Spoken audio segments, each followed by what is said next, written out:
Hi everyone, it's Lisa Mears here, and in this video I'm going to make a slimline birthday card using some products from Pretty Pink Posh.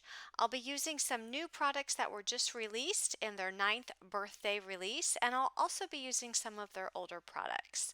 I will have links to everything that I use in the description box of this video and on my blog at lisamearsdesigns.com.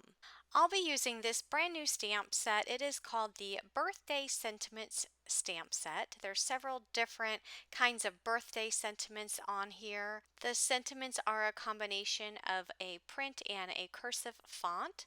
So there's several different kinds, such as wishing you a wonderful birthday, a little something just for you, happiest birthday wishes, and more. There's also a to from stamp, and there's a balloon. There are a few presents and some candles. This set has a matching die set, and the matching die set looks like this. There's a large tag, and there are dies to cut out the presents as well as the balloon and the candles. The sentiments on this stamp set can be stamped on the tag and also inside the open area on the tag as well. And since there's an open area on that tag, you can also turn it into a shaker tag.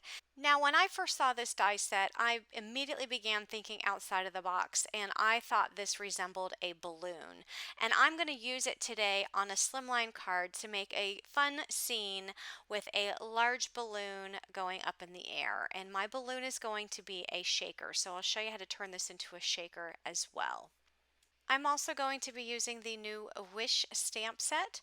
This stamp set also has a set of coordinating dies available with it, but this stamp set has a large word that says Wish, and inside of the letters are a bunch of little birthday icons such as party hats, cupcakes, ice cream, balloons, presents, and more. And you can get larger stamps of those same icons here on the outside edge of the stamp set, and I'll be using those larger stamps in my card today. So I went ahead and die cut the tag die out of two different pieces of cardstock.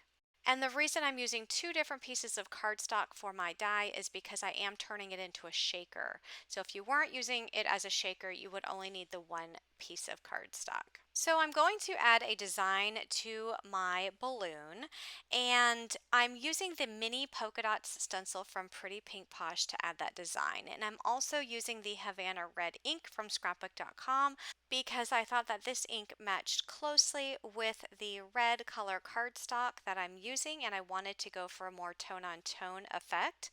You'll see when I pull the stencil off that I actually had the darker red balloon on the outside, and I popped in the lighter piece on the inside so that both of those pieces are stenciled. And now I'm just using the same ink, and I'm just adding some ink to the edges of that balloon just to add some more depth. So you can add a sentiment to the top of the red balloon if you want to, but you can also add it on the inside piece. So I'm going to go ahead and stamp my sentiment on the inside piece. So I placed the inside piece on my scrapbook.com transparent mat, which is a sticky mat, so it's holding it there in place while I stamp down my sentiment using the MISTI. So the sentiment that I'm using is wishing you a wonderful birthday. You can see how it fits perfectly inside that piece. So I'm going to set that shape aside for right now, and I'm going to work on my card background. I will be using the Layered Clouds stencil from Pretty Pink Posh to create a background full of clouds. I cut my background to 8 1/4 by 3 1/4 inches, and I'm using the scrapbook.com ball ground blue ink to ink up the clouds on the stencil.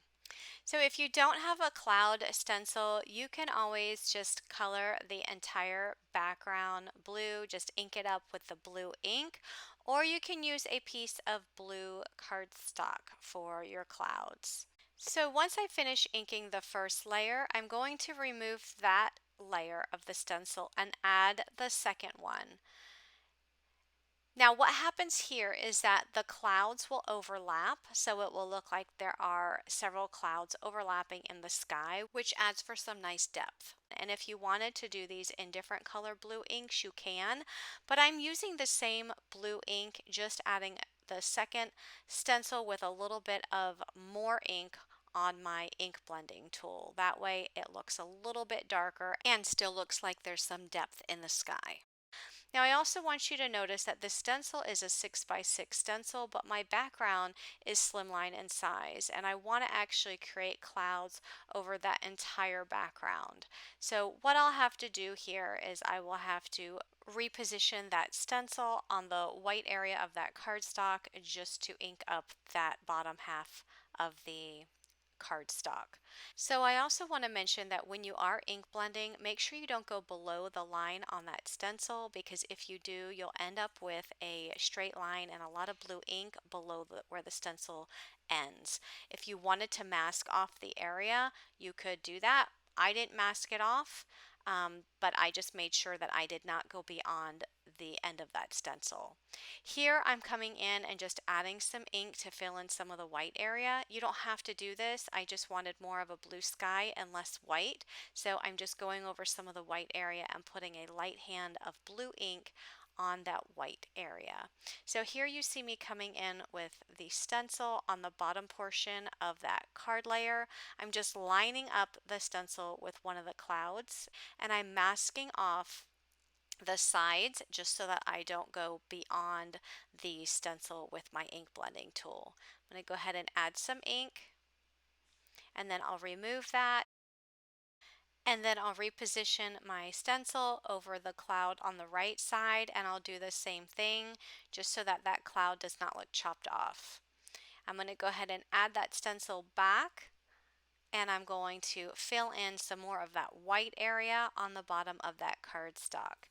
Now, another thing that you can do if you don't want to add the stencil all the way down, I'm going to be putting in some hills, some green grassy hills on the bottom of this card layer. So if you wanted to make your hills tall enough to cover all of that white area, you can do that as well. My hills aren't going to be so tall, so I needed to add some more clouds here.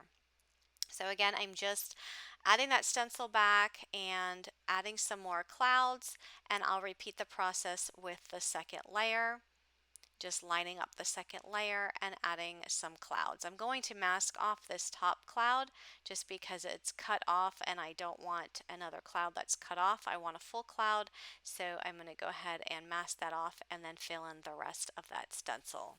I'm going to fill in this one last cloud. And then next I'm going to come in with just my ink pad without the stencils, and I'm going to go over some of the white area at the bottom of that cardstock layer. There was a little bit of a line in one of those clouds that I was trying to connect, which adding some ink to that cloud without the stencil, it did help to reduce the visibility of that line. Next, I'm going to use a stitch border die. This is from the Stitched Border 1 dies from Pretty Pink Posh, and I'm going to die cut two pieces of white cardstock. I'm going to create two of my grassy hills. And once those are die cut, I'll be able to add some ink to them. If you wanted just to die cut them in green cardstock so you don't have to ink them up, you can do that. But I'm going to add some ink, and the ink I'm using is the Mowed Lawn and the Twisted Citron. Unfortunately, the video wasn't recording when I actually inked these up, but I added the Twisted Citron all over the whole thing, and then I used the Mowed Lawn, which is the little bit darker green, and I added that to the edges. Now I'm going to do some stamping. I'm using the Love Balloons stamp set. I'll be using the squirrel in this set, and I'm going to use my Zig Clean Color Real Brush pens to color him up. I also stamped out some of the birthday icons such as the party hat, the presents, the cupcakes. I stamped those from the Wish stamp set that I showed you at the beginning of this video.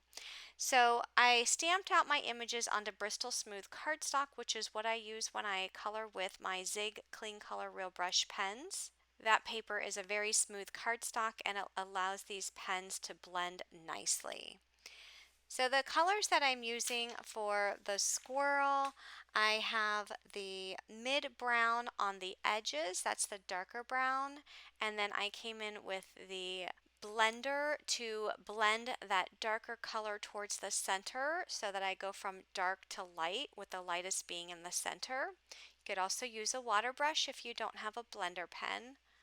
And then for the center of that squirrel, that yellowish color, that is mustard. So I added the mustard to the edges and also used the blender to blend that out. This cupcake is colored in sugar almond pink. And then the bottom of the cupcake, I'm using cobalt blue. I do use the blender with both of those. The next cupcake, I'm using the yellow pen and the blender for the icing. And then the bottom of the cupcake is the cobalt blue. For this present, I'm using the carmine red on the stripes and the blender, and then I'm coming in with the yellow marker as well as the blender. The vertical ribbon on that present is going to be colored in emerald green as well as the blender, and then I'm going to move on to the present on the top row. I'll be using orange as well as the cobalt blue.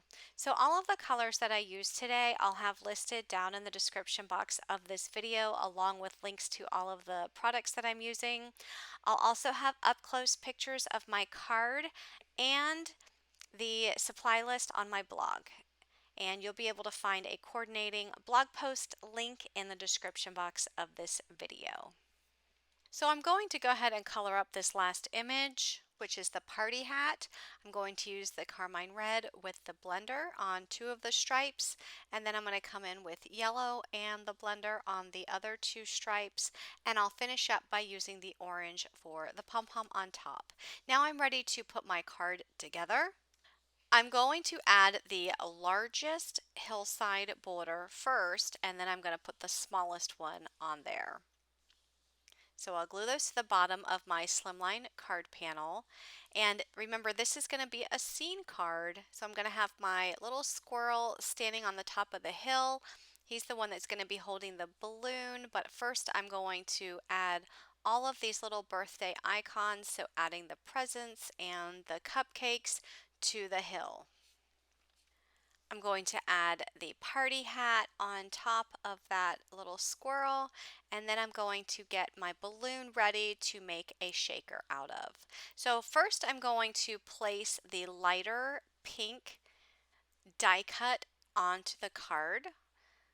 So once I have it in place, I'll go ahead and press that down. I'm going to add in this little piece that cut out that has my sentiment on it. And now I'm going to use the darker die cut piece, and I'm going to put glue on the back and add it to a piece of acetate. So I need to close up that open window with a piece of acetate, and then I'm going to just use my scissors and I'm going to trim around that die cut to remove all of the excess acetate. Next, I'm going to add some foam to the back of this die cut piece.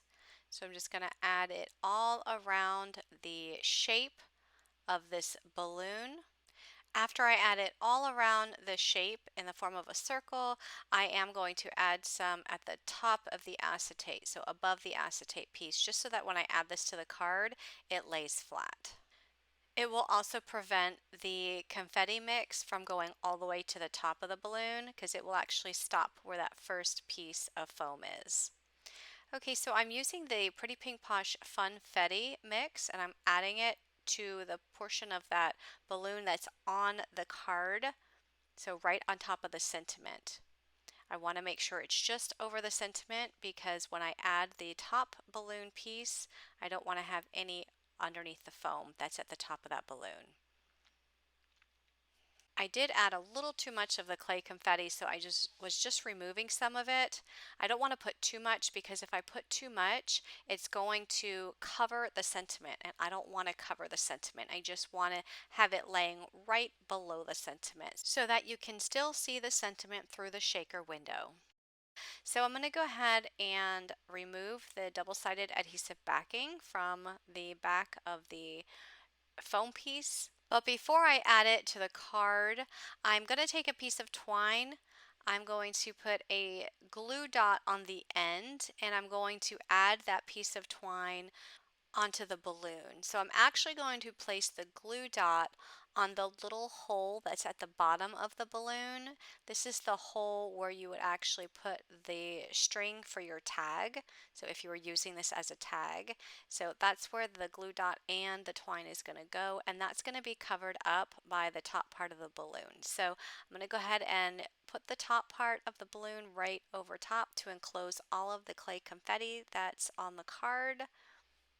Now if you notice that the top portion of the balloon, it does have that hole and you can see the foam underneath. So what I'm going to do is just put back the center part of the hole that die cut out when I die cut the shape. Next, I'm going to add the twine so that it's in this squirrel's hand. And just adding a little glue dot in its hand and then adding the twine. And I'm just going to put a little piece of glue right on the card underneath the string so that it stays curved.